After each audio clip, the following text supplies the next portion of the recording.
que eu amo cachorro quente. Abra a Bíblia comigo, por gentileza, Apocalipse, capítulo 21. Apocalipse, capítulo 21.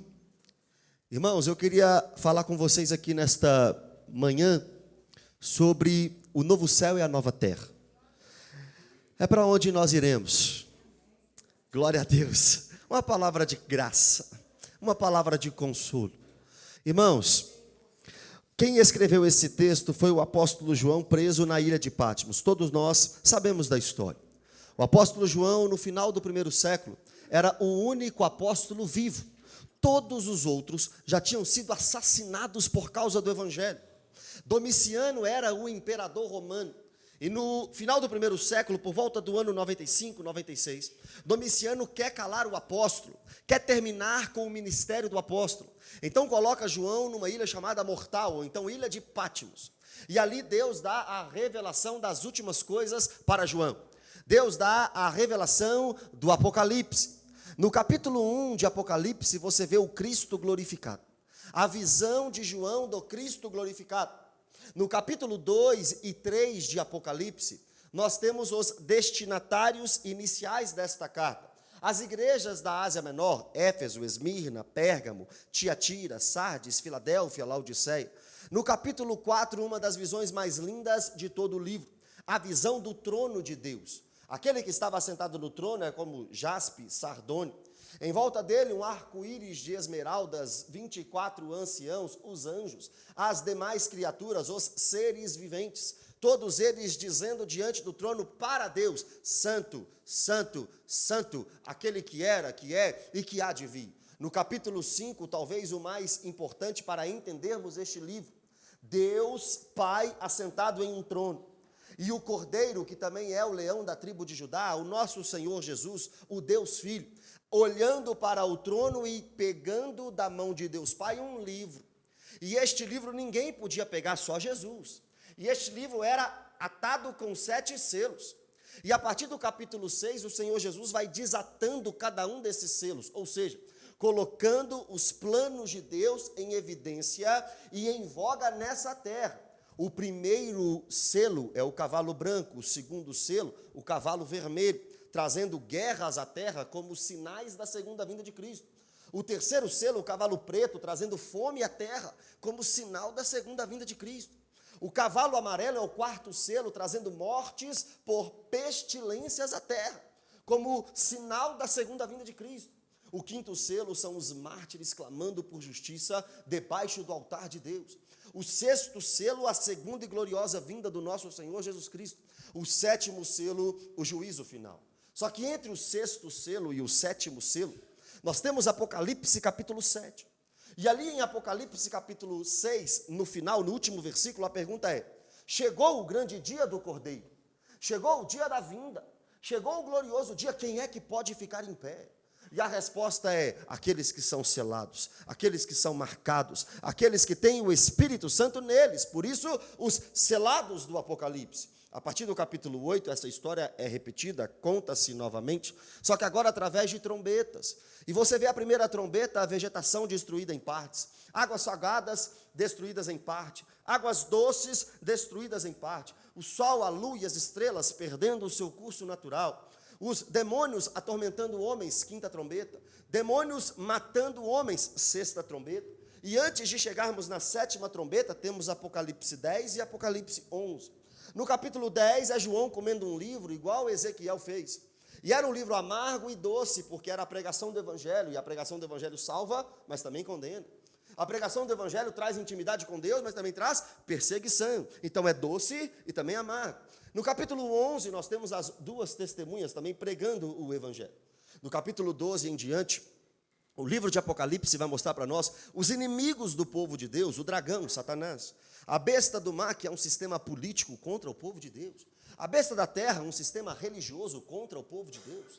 E no 14, o anúncio do quarto inimigo do povo de Deus, a grande Babilônia, a grande meretriz, que será explicada lá no capítulo 17, que é um sistema luxurioso e vaidoso contra o povo de Deus.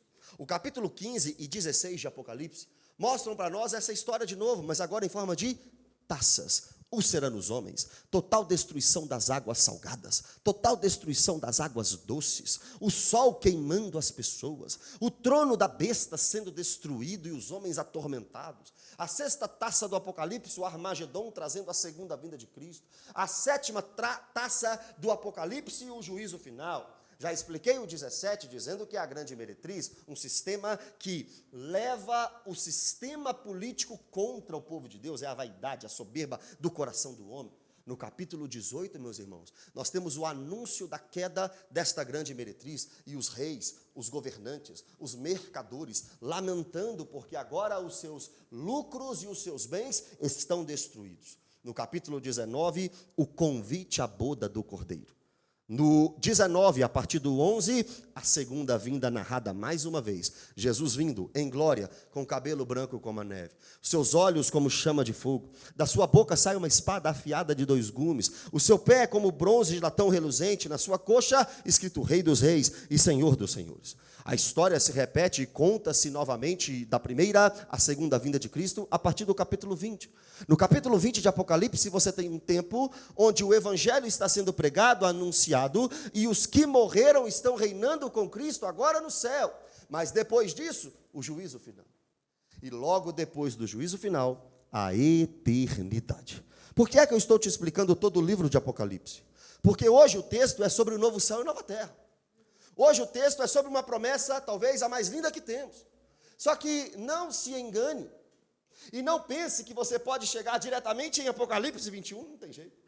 Antes de chegarmos no novo céu e na nova terra, antes de chegarmos na eternidade, antes de chegarmos nesse gozo sem fim, passaremos por muitas tribulações, por muitas dificuldades, por muitas dores nessa terra, por muitos sinais da segunda vinda de Cristo. Nós estamos aqui, irmãos, em 2024. E cada dia que passa, cada ano que passa, cada mês que passa, nós estamos mais perto da segunda vinda. E isso é uma bênção e glória a Deus por isso. Mas você precisa entender que quanto mais se aproxima a segunda vinda de Cristo, mais o mundo entra em declínio. Mais os sinais se agravam. Mais as dificuldades batem na porta. Mas a certeza é, nós temos um lar eterno. A certeza é, nós sabemos para onde iremos. A certeza é, este mal não é o nosso fim, muito pelo contrário, mesmo que a morte nos apanhe, um dia ressuscitaremos e viveremos para sempre com Deus. Essa é a bendita esperança do cristão. E a partir do versículo 21, ou melhor, do capítulo 21, versículo 1, nós temos um pouco mais dessa história da eternidade. O texto diz assim: vi novo céu e nova terra, pois o primeiro céu e a primeira terra passaram, e o mar já não existe. Você está diante de uma literatura chamada apocalíptica. É um texto que traz muitos símbolos para nós. Não podemos chegar no livro de Apocalipse e entender tudo como literal. Apesar de que todos esses símbolos demonstram uma realidade. Mas não podemos tomar como literal. Por que eu estou dizendo isso? Porque o finalzinho do versículo 1 nos deixa uma pergunta. E o mar já não existe. Do que é que João está falando? Será que lá no novo céu e na nova terra, ou seja, essa terra restaurada pelo fogo purificador de Deus, na segunda vinda de Cristo, a junção entre o céu e a terra e Deus habitando com o seu povo, é isso que se chama novo céu e nova terra? É a nossa morada eterna? É essa terra restaurada com o céu restaurado e agora unidos? Será que nessa nova realidade que aguardamos depois da segunda vinda de Cristo, será que não haverá mais mar? Os meus irmãos aqui que gostam de uma praia, imaginem a praia e o mar mais bonito que vocês já viram. Imagina este lugar, será que lá não terá mar? Se tomado literalmente, a ideia é essa. Mas também pode ser tomado de forma simbólica e talvez a ideia aqui é a distância entre João na ilha de Patmos e os irmãos que receberiam esta carta já não existiria mais. Talvez a ideia é este mar que separa o escritor do leitor lá no novo céu e na nova terra não existirá mais. Serão todos unidos juntos no mesmo lugar, uma possibilidade. A segunda possibilidade é, água na Bíblia muitas vezes simboliza caos e dificuldade, transtorno e dor. Então o que João está possivelmente dizendo é, lá no novo céu e na nova terra não haverá mais caos, não haverá mais dor, não haverá mais tristeza, o mar já não existe. É uma possibilidade também. Não sabemos o que João está dizendo, com toda certeza e com toda clareza, mas o certo é, lá naquele lugar não haverá mais distância entre os irmãos, é uma verdade. Lá naquele lugar não haverá mais caos e problemas e dores e dificuldades. Mas enquanto esse dia não chega, o que a gente faz? Persevera. Enquanto esse lugar não chega, o que a gente faz, irmão? Continua na peleja, continua na prova, continua na luta, porque essa é a vida comum. Mas nós não podemos olhar para o agora e achar, poxa, a minha vida está assim, e eu estou achando que é daqui para pior, e eu não tenho mais esperança na vida. O mundo é daqui para pior. A situação do mundo é daqui para pior. Mas nós somos um povo de uma promessa. Nós somos um povo que aguarda a eternidade. Nós somos um povo que estamos dizendo a toda hora, olhando assim, olha como é que o crente fica em casa, ó, abre a janela, olha para o céu, Maranata, Maranata. Será que é hoje que eu vou ver o meu Senhor? Será que é hoje que eu vou encontrar o meu Senhor Jesus? Por quê? Porque nós temos uma certeza, o novo céu e a nova terra. Essa terra restaurada, o céu restaurado, junção do céu com a terra e a habitação eterna do nosso Deus. Versículo 2. Vi também a cidade santa, a nova Jerusalém, que descia do céu da parte de Deus, ataviada como noiva, adornada para o seu esposo. Agora nós temos um símbolo do povo de Deus. E aqui o povo de Deus, que vai habitar no novo céu e na nova terra, é chamado de Nova Jerusalém. Agora você tem um título em comunhão com o seu irmão, Nova Jerusalém. E essa Nova Jerusalém é como se fosse a noiva do Cordeiro. A noiva de Jesus é o seu povo, irmãos, é a sua igreja. E é o povo de Deus que junta, se aproxima o Antigo Testamento do Novo Testamento. É o povo de Deus do Antigo Testamento e o povo de Deus do Novo Testamento. E sabemos disso por causa do versículo 12 ao 14. Lê comigo. Apocalipse 21, 12 ao 14. Olha lá. Tinha grande e alta muralha, 12 portas, e junto às portas, 12 anjos, e sobre elas, nomes inscritos, que são os nomes das 12 tribos dos filhos de Israel. Essa cidade, simbolizando o povo de Deus, que no livro de Apocalipse chama Nova Jerusalém, tem participantes e integrantes do Antigo Testamento. Os 12 homens que formaram as 12 tribos de Israel vieram de Abraão, Isaque e Jacó. São os filhos de Jacó, representando o povo de Deus do Antigo Testamento. Rubem, Simeão, Levi, Judá, Dan, Naphtali, Gade, Azé, Isacar, Zebulon, José, Benjamim. Agora, o texto continua para nós a partir do 13, mostrando também o povo de Deus do Novo Testamento. 3 portas se achavam a leste, 3 ao norte, 3 ao sul, 3 ao oeste. A muralha da cidade tinha 12 fundamentos, e estavam sobre estes os 12 nomes dos 12 apóstolos do Cordeiro. Se na Nova Jerusalém tem o povo do Antigo Testamento, agora na Nova Jerusalém também tem o povo do Novo Testamento. Pedro, Tiago, João, André, Bartolomeu, que é Natanael, Mateus, Tomé, Tiago Menor, Judas Tadeu, Simão Zelote e Judas Iscariotes? Claro que não. Não sabemos se Matias, por ter sido escolhido como substituto de Judas lá em Atos 1, ou se o apóstolo Paulo como um apóstolo nascido fora de tempo. Mas o certo é, com toda certeza podemos afirmar que o número dos apóstolos de Cristo são 12. E esses 12 representam um colégio apostólico. E o colégio apostólico representa o povo de Deus da nova aliança. Eu estou falando de mim, eu estou falando de você, eu estou falando de nós. Então esse texto promete para nós, o povo do Novo Testamento, uma morada eterna, novo céu e nova terra. Sabe o que eu estou dizendo? Eu estou dizendo que depois da segunda vinda de Cristo, Abraão, Isaque, Jacó, Moisés, Elias, junto com Paulo, junto com Pedro, junto com André, junto com Júlio, junto com a Bebete, junto com o Rodrigo, junto com a Denise, junto com a Esté, junto com o Vitor, todo mundo junto, irmãos, num lugar chamado Novo Céu e Nova Terra. E se está bom morar com Paulo, deve ser bom morar com Paulo, a não ser nas prisões que ele passou pela vida. Deve ser bom morar com Moisés, deve ser bom morar com Pedro, Deve ser bom ser amigo de Elias, mas tem como melhorar ainda a situação da eternidade. Olha o versículo 3. Então ouvi voz vinda do trono dizendo: eis o tabernáculo de Deus com os homens. Deus habitará com eles. Eles serão o povo de Deus. E Deus mesmo estará com eles. Se é bom morar com Paulo, com Pedro e com João e com Abraão, Isaac e Jacó, é muito melhor morar com Deus. Deus estará lá. Deus será o nosso companheiro eterno. Agora a pergunta é: veremos o Deus Pai? Porque a Bíblia diz que Deus é Espírito. A Bíblia diz que o Pai é invisível. Veremos o Espírito Santo, ele é Espírito, ele é imaterial. O Filho, sem dúvida alguma, porque Filipenses 3 diz que ele está lá agora com um corpo de glória.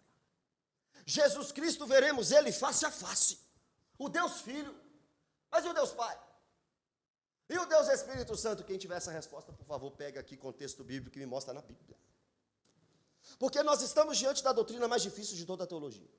Nós estamos diante da doutrina da Santíssima Trindade. Algo simples de sistematizar, mas difícil de entender. Onde é que está Deus, hein? Ah, Deus está no céu. O céu cabe Deus? Onde é que está Deus, hein? Deus está em tudo. Deus não é tudo. Deus pode estar em tudo, mas Deus não é tudo. Deus ser tudo é uma heresia de uma cosmovisão chamada panteísmo. Isso não é bíblico. Existe o Deus criador e existe a criação. Deus não é tudo. Deus está em tudo. Mas se Deus está em tudo, existe um lugar maior do que Deus para que ele caiba lá? Não, não existe não. Então onde é que ele está? Ele está em tudo. Mas tudo é maior do que ele? Não. Onde é que ele está, minha irmã? Ele está em tudo, sei lá como é que eu explico isso aqui. Eu só sei que um dia nós veremos Jesus Cristo face a face. Eu só sei que nós moraremos com Jesus Cristo face a face. Eu só sei que se é bom morar com Abraão, Isaac, Jacó, Pedro, Tiago e João, é muito melhor morar com Deus.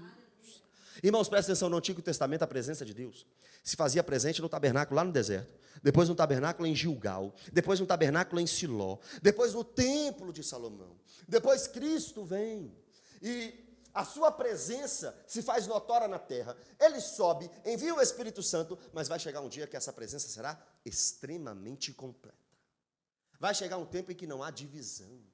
Vai chegar um tempo que não haverá nenhum por cento de separação. É Deus completamente unido ao seu povo, neste lugar que eu estou falando, que vai chegar um dia, novo céu e nova terra. Já aplaudiu o Senhor então?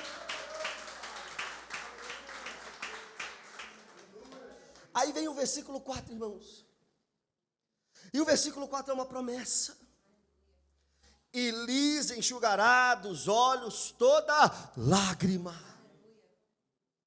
Irmão, tem igreja que está colocando placa assim, ó: pare de sofrer.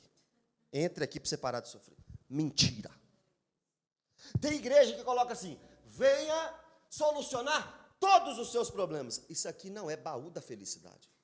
Isso aqui é igreja. Isso aqui não é Silvio Santos. Venha ficar rico. Para ficar rico você faz investimento, você trabalha, você acorda cedo, assim você fica rico. Igreja, irmão, é lugar para você aprender a palavra. Igreja é lugar para você ser doutrinário.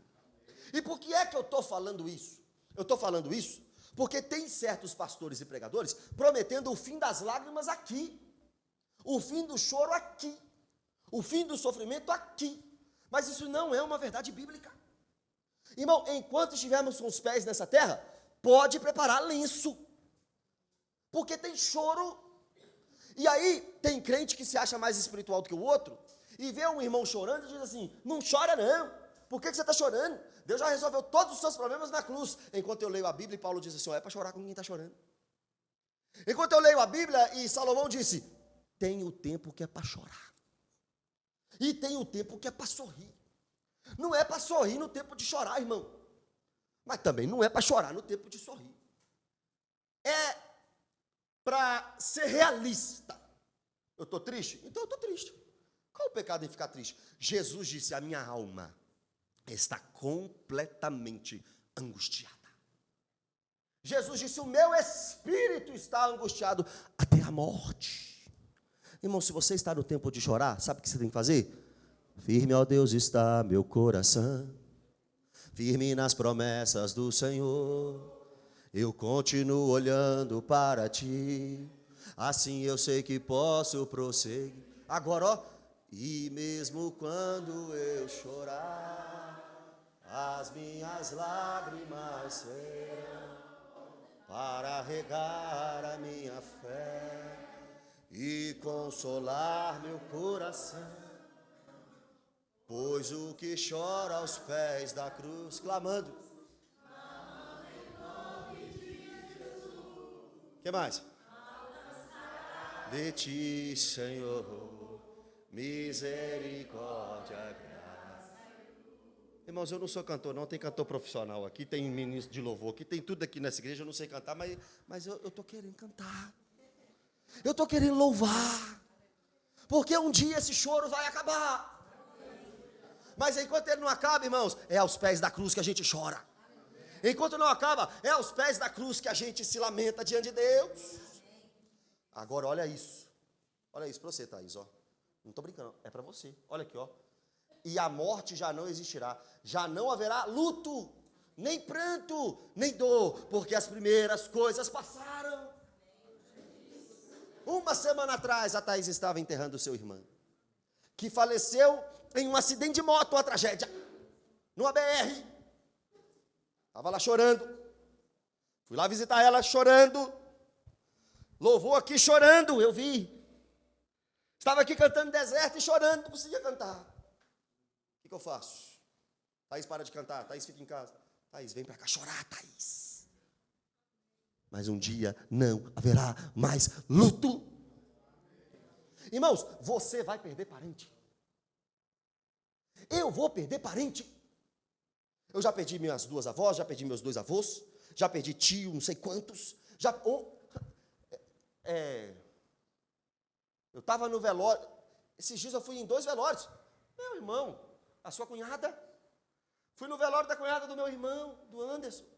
E depois, antes de ir no velório da cunhada dele, eu estava enterrando no mesmo cemitério a minha prima, que morreu de câncer.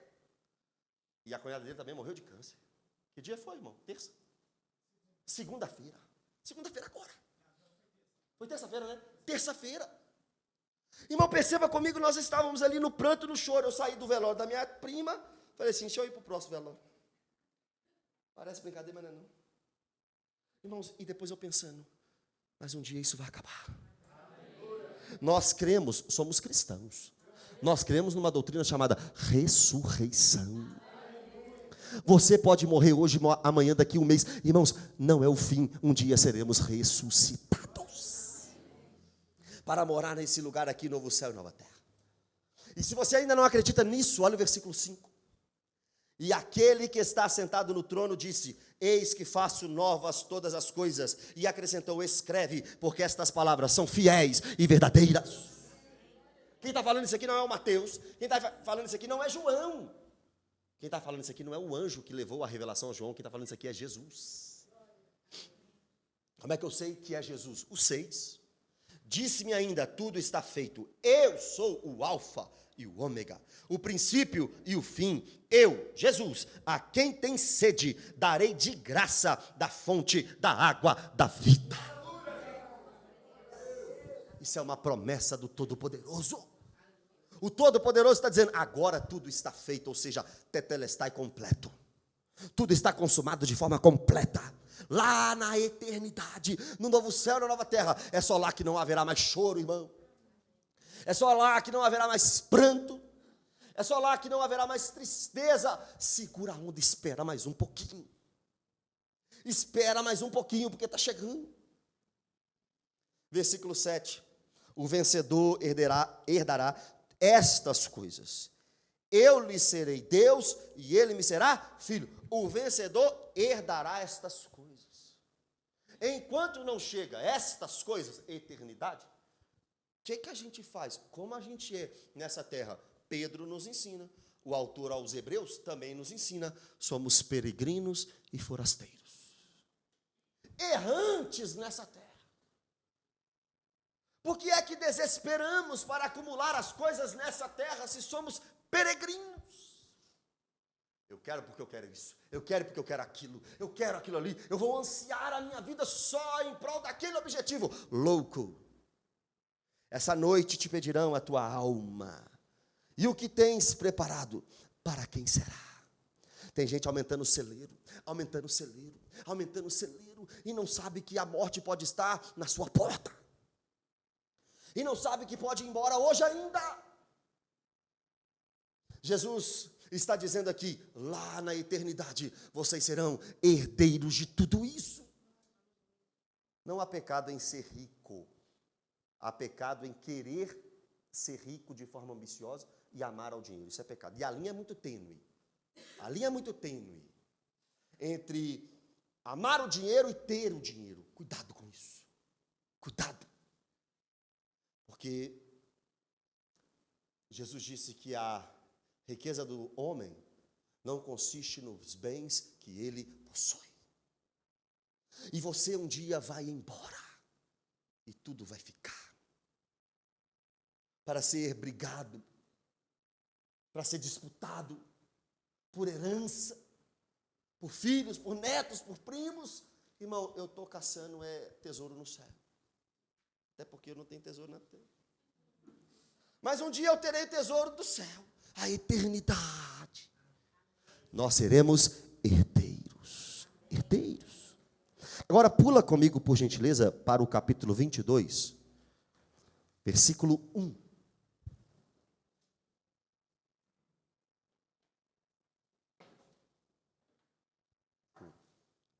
Apocalipse 22, versículo 1. Então me mostrou o rio da água da vida, brilhante como cristal, que sai do trono de Deus e do Cordeiro. No meio da sua praça, de uma a outra margem do rio, está a árvore da vida. Aqui nós vimos dois sinais para Jesus Cristo. Aqui nós vimos dois sinais para a eternidade. Rio da vida, simbolizando Cristo, e árvore da vida, simbolizando Cristo também. O agente da vida eterna. Aquele que nos dá a vida eterna, a água viva, a água da vida, o rio da vida, a árvore da vida. E o texto continua dizendo que esta árvore produz 12 frutos, dando o seu fruto de mês em mês. Percebe, irmãos, estamos falando da eternidade. Então é claro que isso aqui é um símbolo. O símbolo é, de mês em mês, a árvore da vida dá o seu fruto. Mas na eternidade não tem mês, não tem ano, não tem dia. Parece um paradoxo, mas não.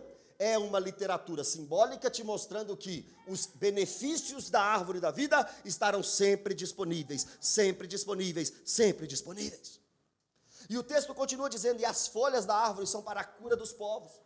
Mas estaremos com corpos glorificados. Como é que terá doença para ser curado? Não. O símbolo aqui é os resquícios do pecado. Aquilo que sobrou do pecado sempre extirpado, excluído das nossas vidas. Teremos um corpo glorificado. Agora olha o versículo 3, irmão. Nunca mais haverá qualquer maldição.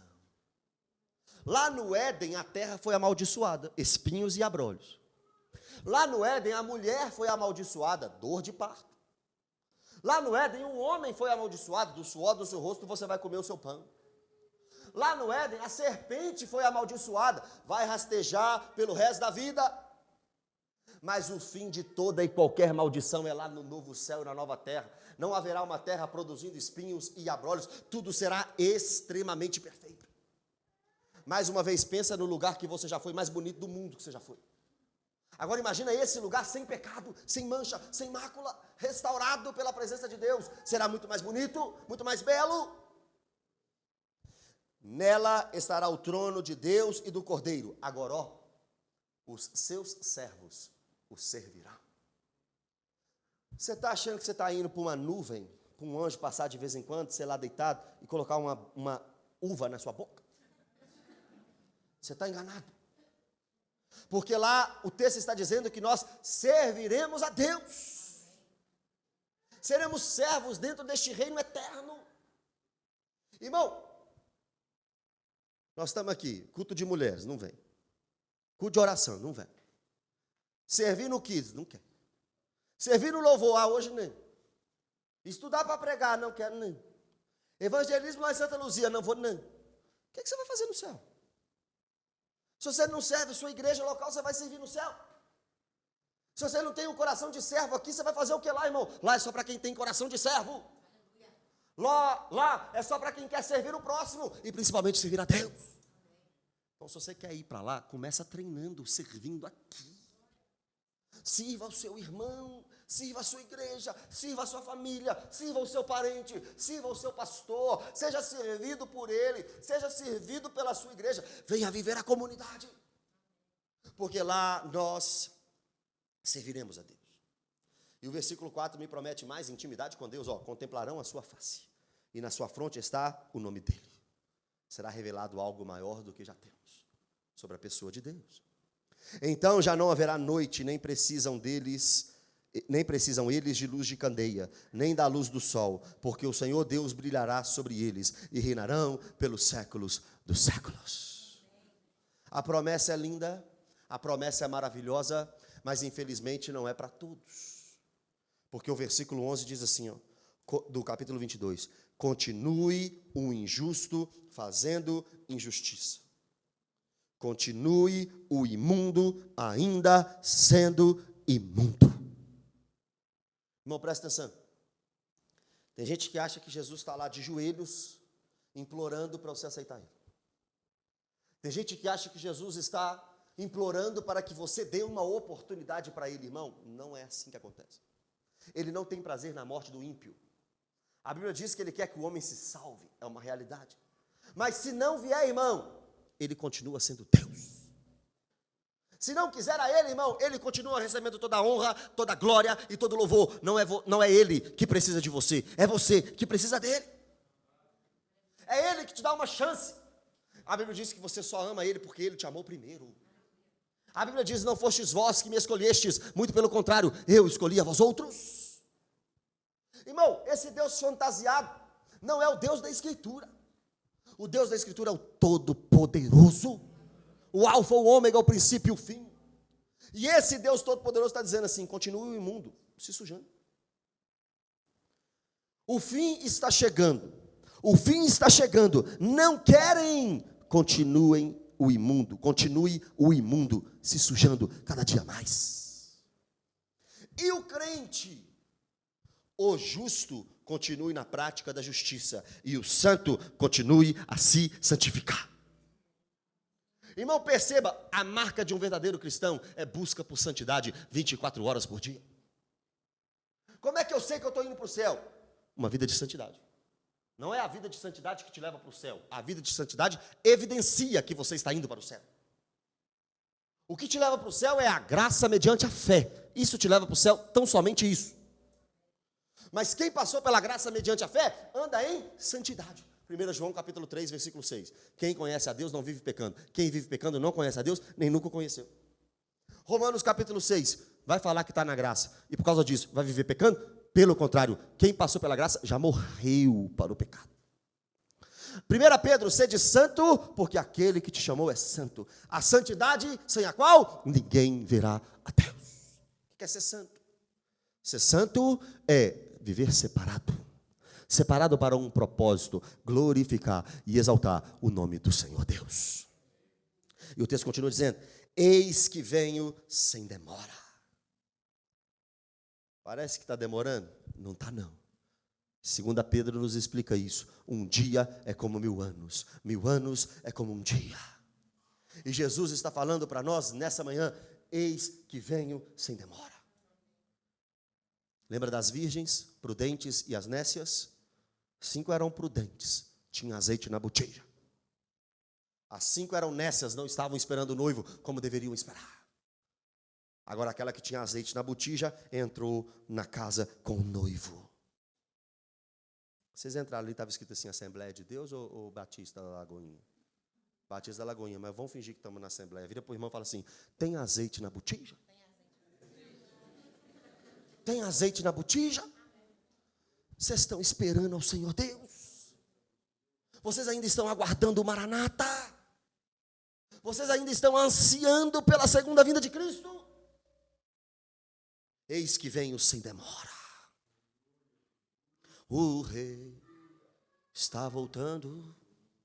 O rei está voltando, a trombeta está soando, o meu nome a chamar. Eis que venho sem demora, e comigo está o galardão, que tenho para retribuir a cada um segundo as suas obras. Vale a pena, irmão. Vale a pena renunciar o mundo.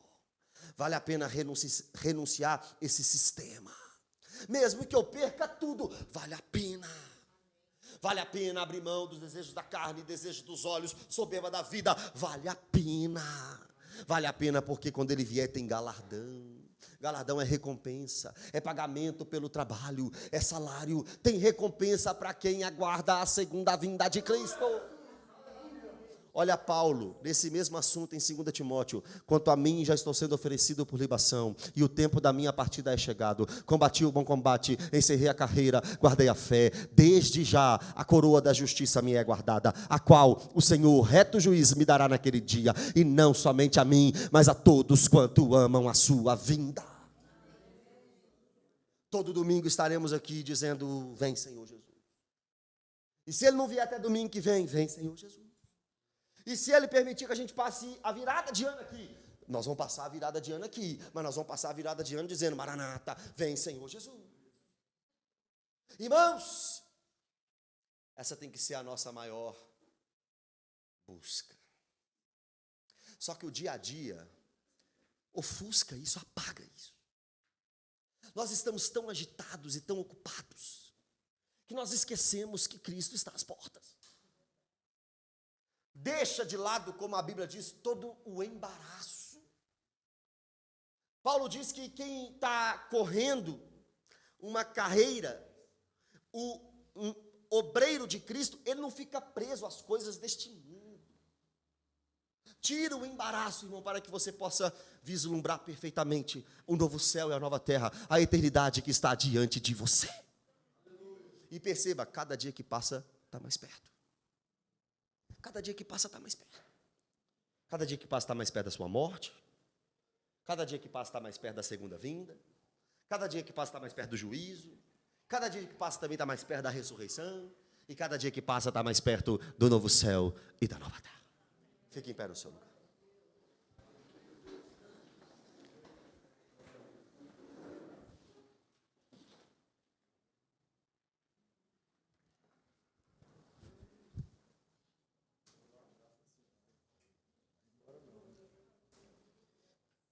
Maranata, ora vem Senhor Jesus. É o que guardamos, ou melhor, aguardamos. É o que esperamos. O que esperar mais, irmão, desse mundo caído? O que esperar mais deste mundo vil? Com seus olhos fechados, Pai, obrigado, Senhor, pela promessa da segunda vinda. Obrigado, Senhor, pela promessa da eternidade. Obrigado, Senhor, pela promessa do novo céu e da nova terra. Pai, humildemente dizemos ao Senhor, Pai, nos ajude. A Tua palavra diz, continue o santo a santificar-se. Continue o justo a praticando a justiça. Oh, meu Deus, coloque no coração de cada um desses meus irmãos o desejo pela purificação a cada dia, pela santidade a cada dia. Coloca no coração dos meus irmãos o anseio pela vinda do Senhor, pela eternidade a começar de mim, Deus. Pai, que essa igreja pense muito mais na eternidade a partir de agora do que já pensou. Que o que direcione esta igreja, cada um dos meus irmãos, seja a eternidade contigo. Que as lutas e as leves e momentâneas tribulações não façam os meus irmãos pararem, Deus, a caminhada, mas que eles possam prosseguir entendendo, compreendendo que essas tribulações não podem ser comparadas à glória que nos é guardada. Acalma o nosso coração, Pai, diante de tanta luta, diante de tanta dor, diante de tanto choro, e nos faça aguardar a segunda vinda. É o que te pedimos, em nome de Jesus.